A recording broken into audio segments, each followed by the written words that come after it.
اکڑے ہوئے قبرستان میں جا کے قبرستان کے سہانے بیٹھ کے اپنا غم کا جو بوجھ ہے اس کو ہلکا کر کے آ رہا ہے. ماں دنیا سے چلی جائے پھر بھی غم کا بوجھ ہلکا کر ہی دیتی ہے نا.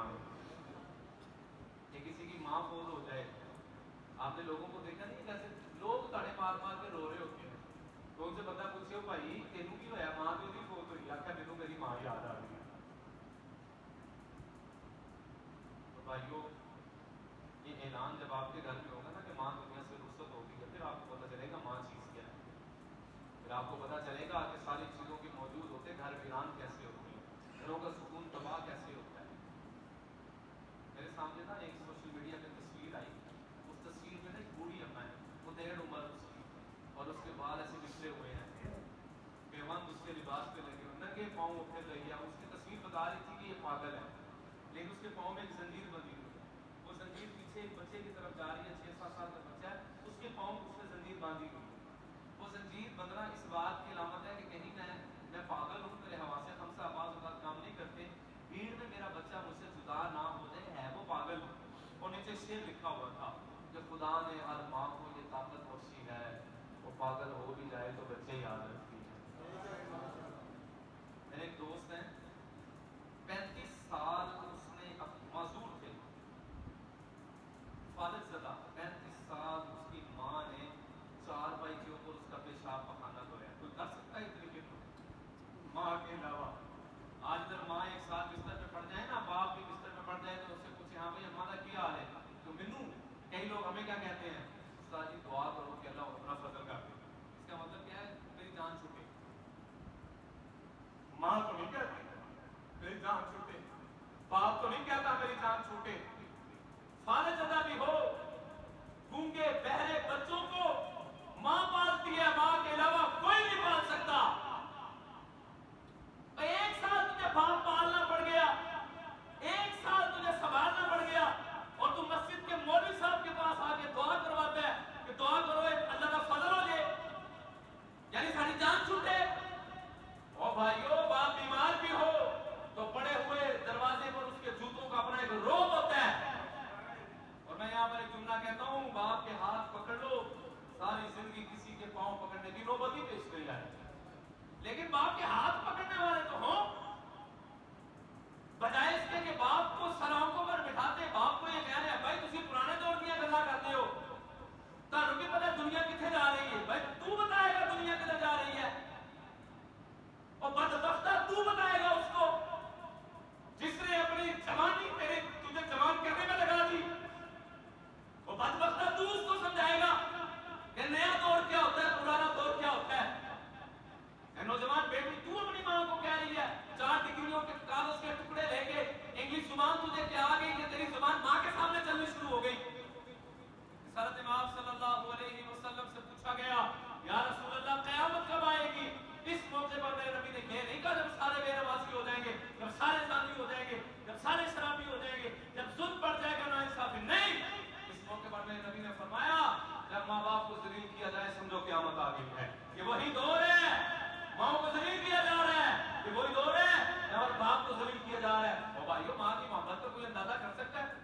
یا بازار میں جائے نا, عید کی تیاری ہو رہی ہے, ماں اپنے بچے کو شاپنگ کے لیے لے کے جاتی ہے, دکاندار سے پوچھتی ہے بھائی یہ اسکوٹی کھانا, وہ بچے کے جسم کے ساتھ لگا کے پوچھتی ہے بھراوا چنگا لگا میرے پتر, وہ کہتا آؤ, وہ کہتی نہیں یہ نہیں چنگا لگا, کوئی اور وہاں پھر اور وہاں 20 سوٹ نکال کے دیکھ ان میں سے ایک کی سلیکشن کرتی ہے, اے میرے پتر کو چنگا لگا, ایسا نہ خوشی خوشی کا آ رہی ہے.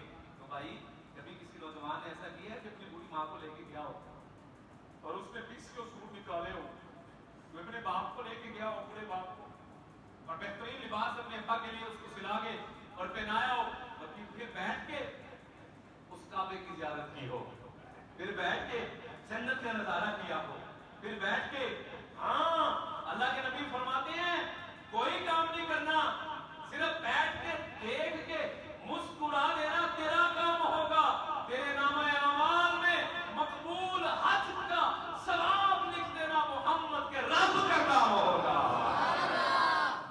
اور بھائیو میں تو ماں کی صورت میں اس حج سے محروم ہوا, آپ تو نہ ہوں. اب جن کے محروم ہو گیا مجھے بتائیے, دل کرتا ہے چیخ چیخ کے روئیں, دل کرتا ہے گھر کے دروازے بند کر کے نا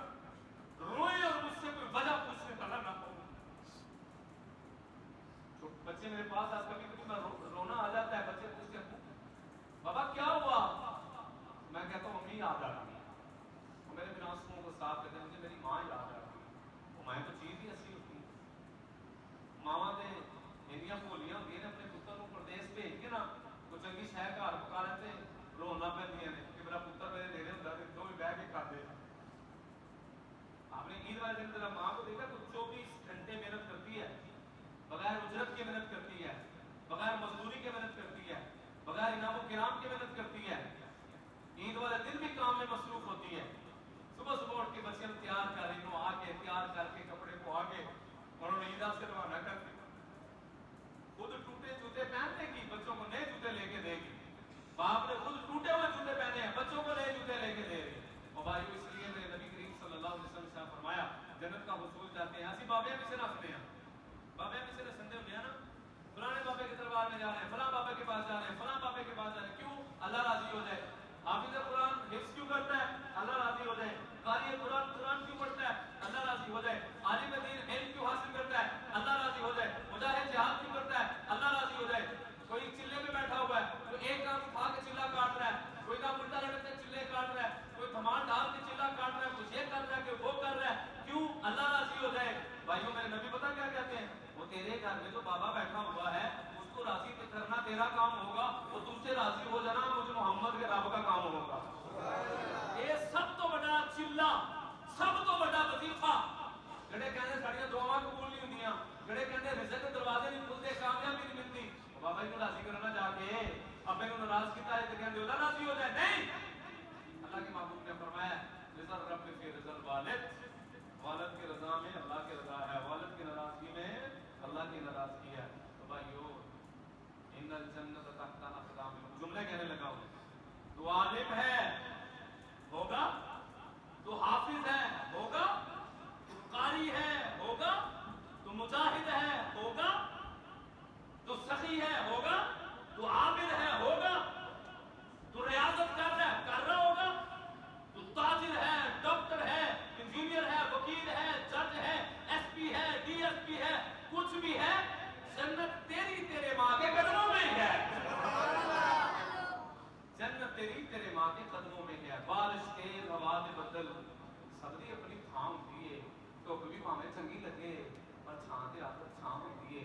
بہن بھرا ابا تے پتر سارے رشتے ودیا نے، وہ ساری دنیا گھوم کے ویکھیا یارو ماں تے آخر ماں ہوئی ہے. دوستو اپنے ماں باپ کی قدر کریں گے نا انشاءاللہ تعالی. ایک ماں اپنے بچے سے کتنی محبت کرتی ہے آپ اندازہ کر سکتے ہیں. کوئی ایسا پیمانہ